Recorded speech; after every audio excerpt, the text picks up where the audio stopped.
بسم اللہ الرحمن الرحیم۔ 18 ذی الحجہ عید غدیر کے اعمال اور اس روز کی فضیلت۔ آج آپ کی خدمت میں عید غدیر اہل تشیع کی بڑی عیدوں میں سے ہے کے بارے میں عرض کرنے جا رہا ہوں، جسے 18 ذی الحجہ کے دن منایا جاتا ہے۔ احادیث کے مطابق ہجرت کے 10ویں سال حجۃ الوداع کے موقع پر پیغمبر اکرم نے خدا کے حکم سے امام علی علیہ السلام کو خلافت اور امامت کے منصب پر منصوب فرمایا۔ یہ واقعہ غدیر خم کے مقام پر پیش آیا۔ شیعہ ماخذ میں اس عید کے لیے عید اللہ الاکبر، سب سے بڑی عید، اہل بیت محمد کی عید، اشراف الاعیاد، سب سے افضل ترین عید جیسی تعابیر استعمال ہوئی ہیں۔ اہل تشیع پوری دنیا میں اس دن جشن مناتے ہیں، جس میں مختلف پروگرام منعقد کرتے ہیں۔ آج کل اس عید کو منانا شیعوں کے شعائر میں شمار ہوتا ہے۔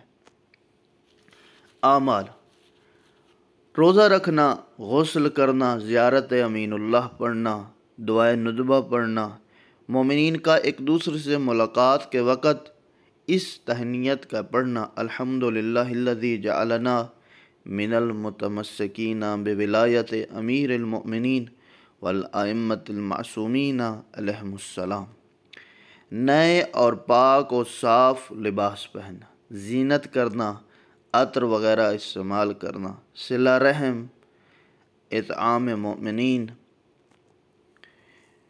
عید غدیر کی مناسبت سے انتہائی عجیب روایات وارد ہوئی ہیں، جن میں سے مختصر آپ کی خدمت میں پیش کر رہا ہوں۔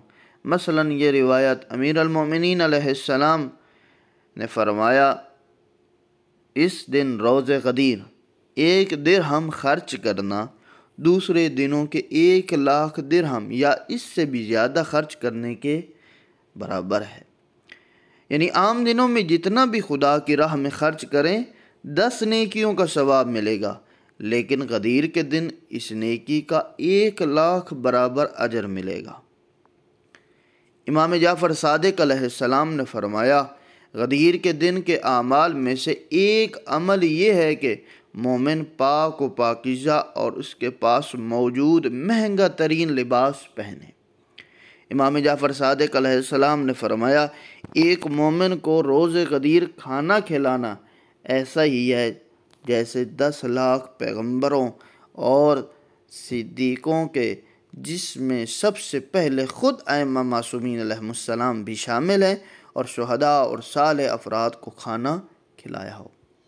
امام جعفر صادق علیہ السلام نے فرمایا، غدیر خم کا دن بزرگ ترین عید خدا ہے۔ اللہ تعالیٰ نے کسی پیغمبر کو مبعوث نہیں کیا مگر یہ کہ اس نے اس دن عید نہیں منائی ہو، اس دن کی عظمت کو نہ پہچانا ہو۔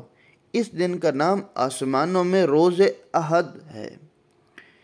امیر المومنین علی علیہ السلام نے فرمایا، اگر کوئی ساری زندگی دنوں میں روزے رکھے، راتوں میں عبادت کرے، اس دن یعنی روز غدیر کے دن روزے رکھنے کے ثواب البتہ اگر اخلاص کے ساتھ رکھے کے برابر بھی